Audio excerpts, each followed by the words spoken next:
If you've ever looked at a sourdough recipe and said, wait, why do all of them say bottled water? I remember the first time I started making sourdough and all of the recipes called for bottled water, spring water. It made me feel like I had to order my water from a special place in order to make a good loaf of bread. It's just water. What can be the big deal? In this video, I want to share with you all the things that I have learned about water and how it affects your sourdough bread and the water that you really shouldn't use at all. As usual, understanding these things like water will help you become more confident making bread in your own kitchen, which is the whole point. What kind of water should I use? This question is one of the most asked questions in my sourdough workshops. People have read or heard that they have to use a specific type of water or they can't make sourdough. I wanted to make this video because, again, this is simply not all the information. You hear don't use tap water, only use spring water imported from the French Alps that was bottled during the months of May and June. Whoa, I kid. But some instructions have people feeling like they need everything to be specialized in order to make sourdough. Throughout my sourdough journey, I have tested all types of water, and I guarantee you it's not true. However, there are some types of water that may not work, but we'll get to that by the end of the video. I want to first talk about what you can do. So instead of rules that feel impossible or expensive, I want to give you a simple way to think about water for your starter and your dough. Now, let's start with tap water. This is actually what I use. Gasp, I know. But it can't always be the go-to for everyone. But these are the things that you need to consider. So when to use it. If it's safe to drink and it doesn't smell like a pool, it usually works fine for starter and dough. When not to use it. If it has a very strong smell of chlorine or chloramine, this can affect the rise. If it smells like a swimming pool, the amount of chlorine and chloramine can affect the rise. If it is a strong smell or taste, that can affect the flavor. It will slow down your yeast production and possibly even kill it, because that's chlorine's job. If it does smell strong, then the next type of water will be a better solution. And if you're already drinking it every day, your sourdough probably can too. My rule of thumb is pursue the ingredients and the process that is easier for you. So if your tap water is okay, use that because it's going to be a better fit for you in the long run. So the next type of water is filtered tap water. So this is from a pitcher, maybe your fridge filter, or an under the sink filtration system. This is great if your water does smell or taste like chlorine. So the pros to this type of water is it reduces treatment chemicals, but it keeps helpful minerals. This is often the sweet spot for new starters in heavily treated municipal systems. If your water tastes like a pool or has a strong odor, this is a simple upgrade that can make your starter's life easier without too much inconvenience. So this is our better option. And the next type of water is bottled spring water. And I call this optional, not best, because I don't necessarily think it's the best. Of course, I love spring water. It is actually the only bottled water that I do drink. And if you are in a region that has a good well water, this also is going to be your best option. However, we don't all have access to that. So it's optional. It's not something that you have to go and pursue in order to make a good loaf of sourdough bread. So spring or good well water can be nice because of all of the natural minerals and the gentle treatment. This actually can help your yeast and bacteria thrive, but most home bakers don't need to do this every day. They don't have access to it. So use it if you already have it, or if your tap is truly extreme, not as a default. So I personally would consider also the amount of plastic waste in buying bottled water. The cost of the water is higher, and it's simply just an additional step to ensuring that you have the water that you need. So for me, I love the convenience of just turning on my tap and using that water. I don't have to think about, do I have enough water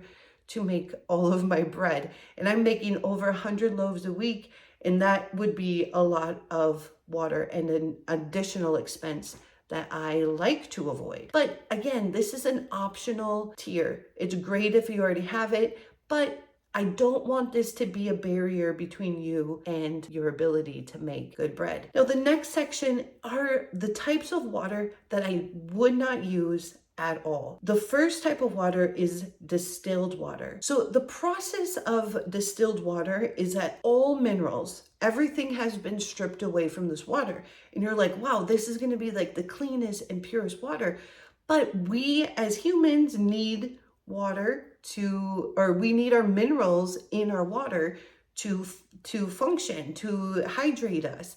And this is the same for our starter. So distilled water is great for your iron, your your humidifier or other appliances in your home, but it is not ideal for drinking and or for your sourdough starters and dough. So rarely am like, don't do that, don't use that. This is one of those things that you're not going to get any results because our sourdough starters and dough, the yeast and the bacteria, they thrive in the minerals and the bacteria that's in water. And when it's stripped away too much, then we're not going to get any growth at all. If you've been using distilled water and it's still working, let me know, because I've not heard that before and I'd love to know. Anyway, the next type is filtered water that has been filtered through the reverse osmosis process. Now, this is my maybe, because it's going to be dependent on the degree of filtration that you have your system set to. So if it's set to like high, like to take out every single thing, that's going to come into like the same category as your distilled water. So again, we need more minerals and we don't want to strip it away in our reverse osmosis process. So again, yeast and bacteria benefit from a little mineral content. So extremely soft or demineralized water will slow everything down, will slow the growth down. So if you have been struggling with your starter and it's not going, my first check would be is if the water that you are using is using the reverse osmosis filtration process. So again, some bakers will do fine with it, but others, they may not see any changes in their starter. It's not going to perk up. It's not going to have as many bubbles, and it's not going to do what it really needs to do. If your water is engineered to be super pure for appliances, it might not be the best thing for a living culture like starter unless you add minerals back in. So if your starter is sluggish and you're using distilled or stripped reverse osmosis, try tap water or filtered and spring water for a week and see what happens. And personally, I'd love to know. Here are the 3 factors to consider when choosing your water. This treatment of your water. Do they use strong treatment chemicals like chlorine or chloramine? This can stress out your yeast and affect your flavor. Then you also don't want extreme mineral levels. So if you have very hard water, that actually might tighten up your gluten, but you want something kind of like in the middle, right? So if you have very heavy water, it might just weigh it down and then it's not going to grow either. And then the other thing is on the opposite side of the spectrum is just demineralized water. That's going to be depriving your yeast, and that is ultimately going to not give you any rise in your starter or in your dough. So yeast wants that middle of the road water, not pool water, not lab water, not polluted water, but anything in the middle usually will work. So sometimes we're like, oh, we need the absolute best, or we need this absolutely clean. And then in the process, we're like breaking off how it actually will be working. So here is a screenshot for you to take, and this is going to be our good tap water.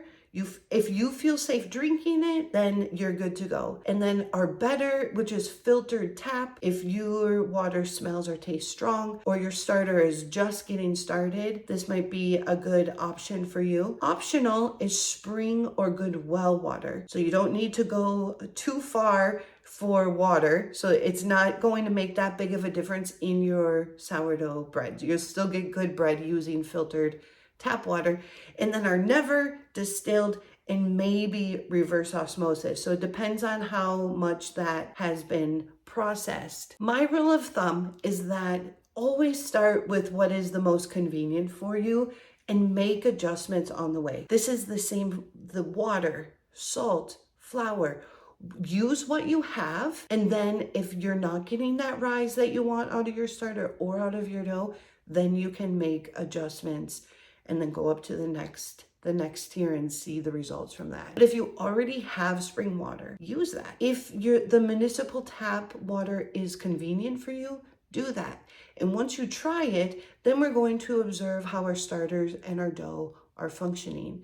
If it's not rising, we will consider the type of water and make adjustments from there. There's no one size fits all. Although I get now why so many blogs and recipes recommend using purified water, because it is just a lot easier to say, use this one type of water than to explain all of the options. But here on this channel, we're going to talk through all of the options so you can make the best decisions for you in your bread making process. But this ideal situation really gets people discouraged from even trying to make bread. Do what you can. So in the next video, we're going to actually look at the different types of flours and whether or not bread flour is the only flour we should be using when making sourdough. Let me know in the comments what kind of water you have used. Have you seen a difference in changing your water? Let me know in the comments. And if this video was helpful, please like, subscribe, and share, and we'll see you in the next video.